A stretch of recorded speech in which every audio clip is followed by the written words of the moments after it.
stanchi del solito arrosto triste che sembra una suola di scarpa, o della solita pasta al forno che ormai vi esce dagli occhi perché è il piatto di ogni ricorrenza? Se anche per voi quest'anno è il turno di cucinare per preparare il pranzo di Natale per la famiglia, non disperatevi, ci sono qua io a darvi una mano. Per preparare un pasto degno di un ristorante stellato non serve chissà cosa, l'importante è avere l'ingrediente segreto giusto. Ciao a tutti, sono Claudia di Zafferano Emiliano. La mia filosofia è che le cose fatte a mano con cura e passione sono sempre le migliori e oggi metteremo in pratica questo motto direttamente ai fornelli. Oggi non prepareremo solo una ricetta, ma ne prepareremo 3. Tutte e 3 le portate hanno un filo rosso che le collega, nel vero senso della parola. Infatti, l'ingrediente segreto di ogni piatto è lo zafferano.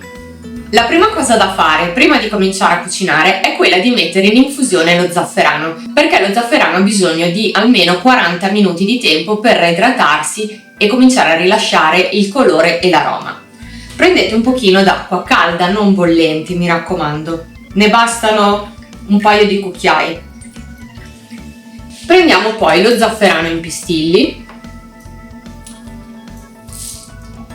saranno all'incirca un 50-60 pistilli, io vado a occhio, se volete contarli però fate pure, e poi li frantumiamo delicatamente con un batticarne. In questo modo i pistilli rilasceranno il loro colore più alla svelta. Dividete lo zafferano pestato nei 2 bicchierini, vedete che l'acqua sta già cominciando a diventare gialla, e poi copriteli e lasciateli da parte. Prepariamo la glassa che serve per ricoprire il nostro arrosto di maiale. L'ingrediente segreto anche qui è lo zafferano, in questo caso è il miele aromatizzato allo zafferano. Lo zafferano dona il sapore e il miele servirà perché cuocendosi renderà la crosticina caramellata. Allora, 2 cucchiaini di miele, un cucchiaio di aceto bianco,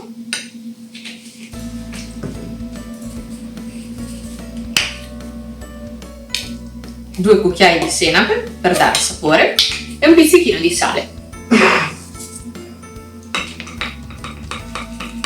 Per fare questo arrosto ho scelto come taglio la lonza di maiale. È uno di quei pezzi di carne che, essendo molto magro, rischia di restare asciutto, però con questa salsina speciale che ci spalmiamo sopra la carne risulterà tenera e saporita. Cominciamo facendo un trito di erbe. Io ho preso rosmarino, timo e salvia, che servirà a insaporire la carne dall'esterno.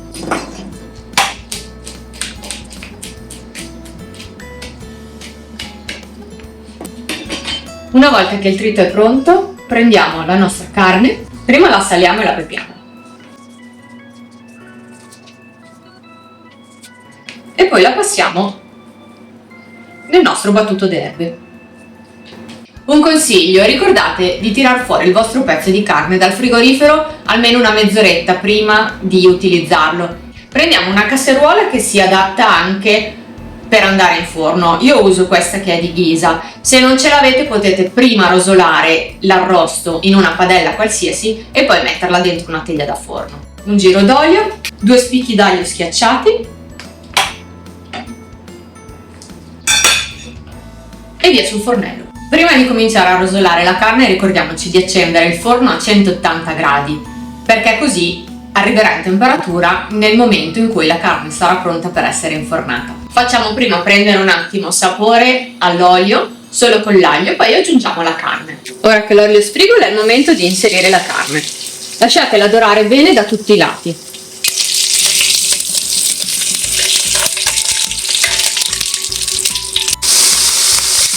Adesso è il momento di spennellare l'arrosto con la salsina di miele che abbiamo preparato prima.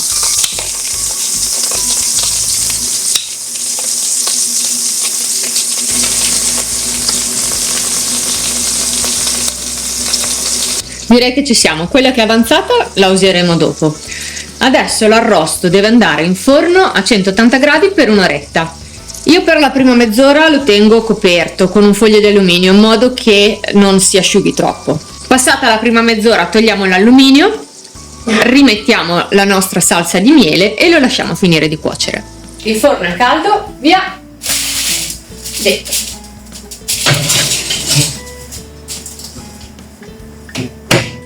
ci dedichiamo al contorno. Ho scelto una cosa un po' diversa dal solito. Cavolfiore e cavolini di Bruxelles al forno. Immagino che alcuni di voi storceranno il naso. Ho scelto di farli al forno proprio per non farli bolliti, perché sono convinta che alcune verdure, come ad esempio il cavolfiore e i broccoli, non piacciono perché vengono cucinati nel modo sbagliato. Il trucco per avere una cottura uniforme è quello di tagliarlo a cimette più o meno tutte della stessa dimensione. Per pulire i cavoletti basta togliere la parte sotto, che è il gambo, quello più legnoso, pulire le foglie esterne, quelle un pochino più brutte, e poi tagliarle a metà. Adesso prendiamo la nostra teglia, sale, pepe, un bel giro d'olio,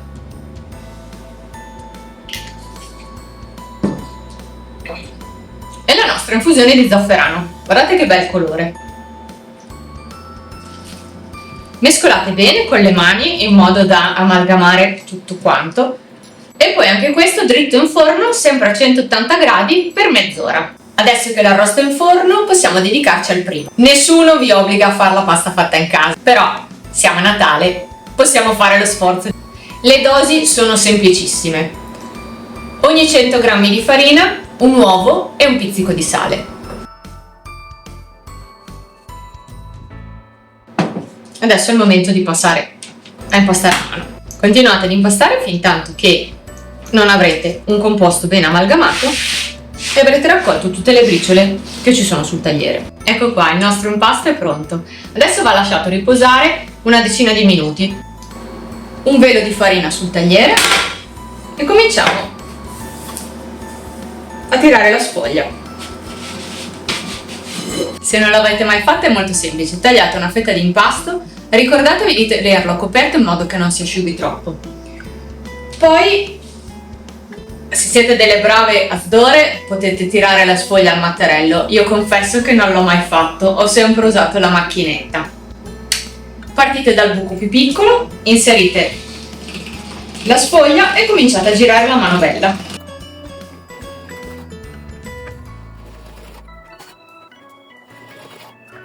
Passato il primo giro andate avanti a ridurre sempre di una tacca. Ci fermeremo prima dell'ultima tacca perché le pappardelle hanno bisogno di essere sostanziose al morso.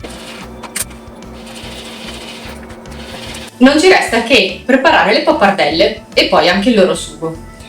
Io mi sono accorta di aver fatto delle sfoglie un po' troppo lunghe, quindi le taglio a metà, perché altrimenti poi sono ingestibili.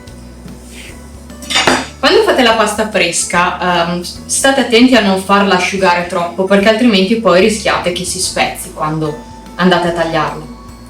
Allora, prendete la sfoglia e visto che stiamo parlando di tagliatelle, direi di tenerle all'incirca un centimetro e mezzo di larghezza.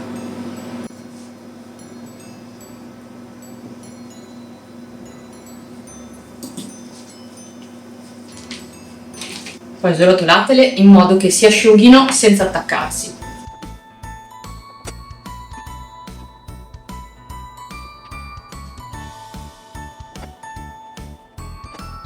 Ecco qua, la nostra pasta è pronta. Adesso prepariamo il sugo e poi la cuociamo. Giro d'olio,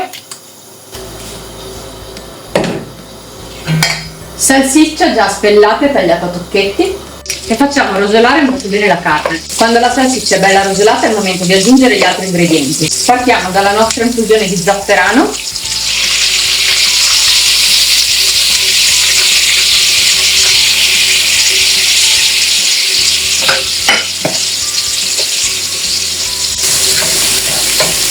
E poi la panna liquida.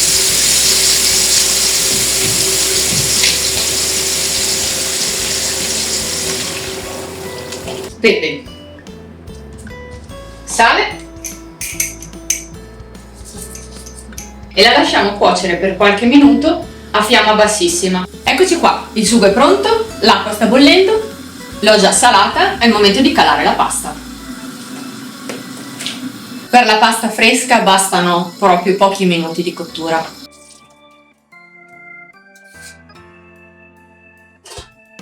Ecco qua le pappardelle, mi sa che ho esagerato e le ho tagliate un filino troppo larghe. Le facciamo ripassare un attimo nel sugo. E ora il tocco finale, una spolverata di prezzemolo tritato e una pioggia di parmigiano grattugiato. Ecco qua il menù completo: delle golosissime pappardelle, salsicce e zafferano, l'arrosto di maiale glassato al miele con questo sughino che è una meraviglia, e il piatto che vi farà apprezzare di nuovo cavolfiori e cavoletti. Spero che vi siate divertiti in cucina con me. Vi ricordo che sul mio sito zafferanoemiliano.com trovate tutti gli ingredienti segreti per fare questa ricetta. Se il video vi è piaciuto, lasciatemi un like, iscrivetevi al canale e attivate la campanella. E mi raccomando, fatemi sapere se anche voi proverete questi piatti. Ciao e alla prossima!